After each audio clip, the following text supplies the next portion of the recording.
interesting. Yeah, and that we want to follow up on this too because your two most recent books, one is a volume on race and ethnic studies, and then you've also written a book on Marx and education.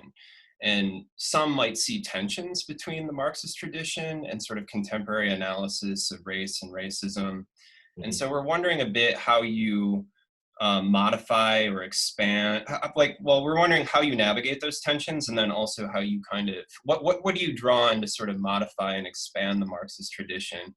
And also, like, why is that tradition important in your analysis, in your expanded analysis of it? Yeah. Okay. So there's a lot to get at there. Let me think the best way to go at it. I don't think they're necessarily contradictory, although I understand the contradictions that arise as people think about how race is analyzed, and then how does Marxism sort of relate to that.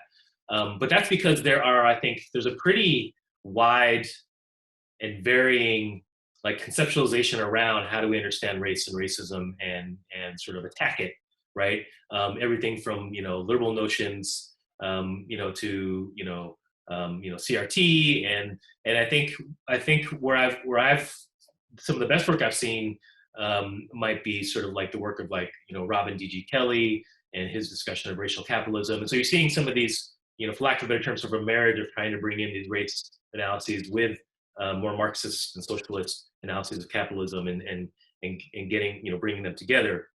But for me, and I do some of this work in a Marxist education, is I actually try and argue that there's a few things. One is that there's sort of this broad-based critique that Marx he's an old dead white guy from Germany with nothing to say about race, or it's inherently racist because of who he was and where he came from. And so I try and push back on that for a few reasons. One is just that I think it makes sense for a critique of capitalism to come from essentially the birthplace, the birthplace of the beast, right? Coming out of Western Europe around that time. I think it makes sense for that. The other piece I always argue around is sort of like, look, actually Marx was paying attention to race in various areas and thinking about, chattel slavery in the United States and how that impacted industrial development. And he was also beginning to be thinking about other spaces around the world in terms of different forms of capitalism and different kinds of relations and different ways that movements might evolve, relative to say, he had talked a little bit about an Asian form of capitalism and some other things. Like his eyes were elsewhere and looking and thinking about some of that stuff. And then another way I push back around some of this foundational discussion is to sort of look at, the philosophy of dialectical materialism and actually argue that even though this is what got articulated by Marx, and I think it was, in a very sort of dialectical way, we got to say that his articulation, got settled and became canonized or sort of came into existence through, as much, a series of historical circumstances as anything else. With the rise of imperialism and the movement of English around the world and the growth of capitalism at that time, then Marx's voice gets to be this thing around articulating this particular philosophy. But the irony is that, even though Marx, was a Western European white guy,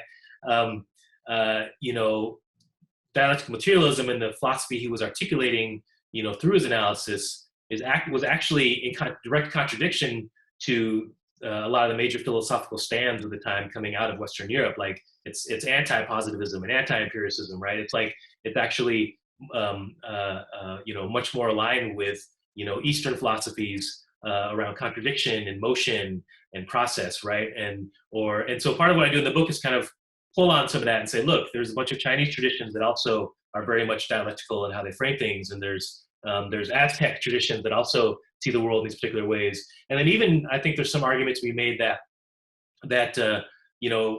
everyone goes back to Hegel, but then if you go and look at some of the research around just how much of Greek philosophy actually came from ancient Egypt, right, and what would be considered a canon of sort of African philosophy as well, that actually might be living inside of what Hegel pulled from Greek philosophy, right? And so I think there's some arguments around sort of that Marxism itself is in many ways less Eurocentric and many times non-Eurocentric.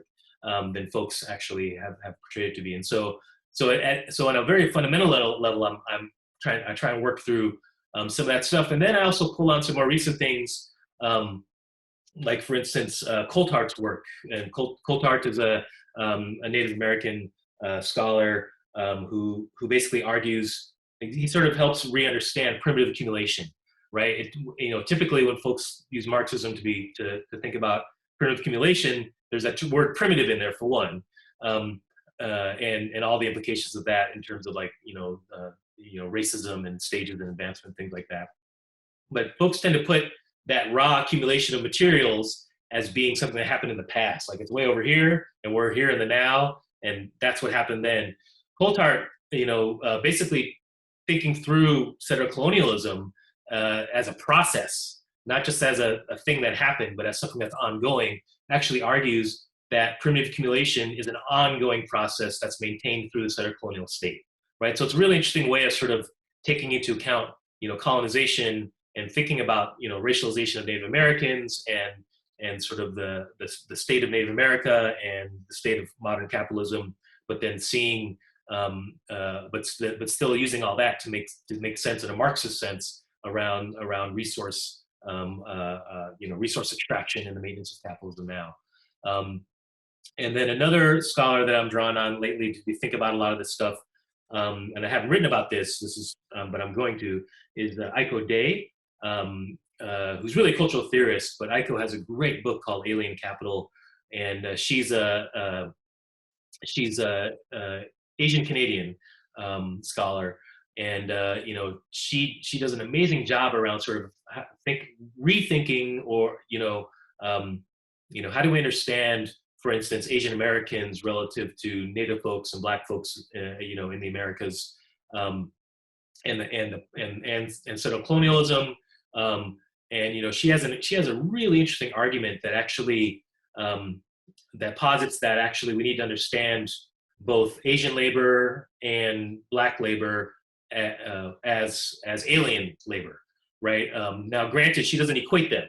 She understands, like, chattel slavery versus immigration are very different extremes, but she makes a really compelling argument that Black labor gets what is really associated with concrete labor, right, versus Asian labor gets really associated with abstract labor, right? And so she's using a very elaborate discussion around how do we understand, in Marxist terms, how do we understand, and that in turn influences then how do we make sense of race relations within the U.S. within this framework. And so so there, so I in big picture sense, that's how I'm looking at things. And then with really, I think for me, I just maintain my position. Like I definitely have a left critique of identity politics, which is different than the right critique. I want to be clear about that. But I'm always thinking about race, racism relative these days, particularly in terms of white supremacy instead of colonialism, and also sort of always keeping my eye on the ball in terms of the role of capitalism in all of this, right? And that's probably what's going to distinguish me from other folks some other folks who are thinking through race politics sort of in this moment. So.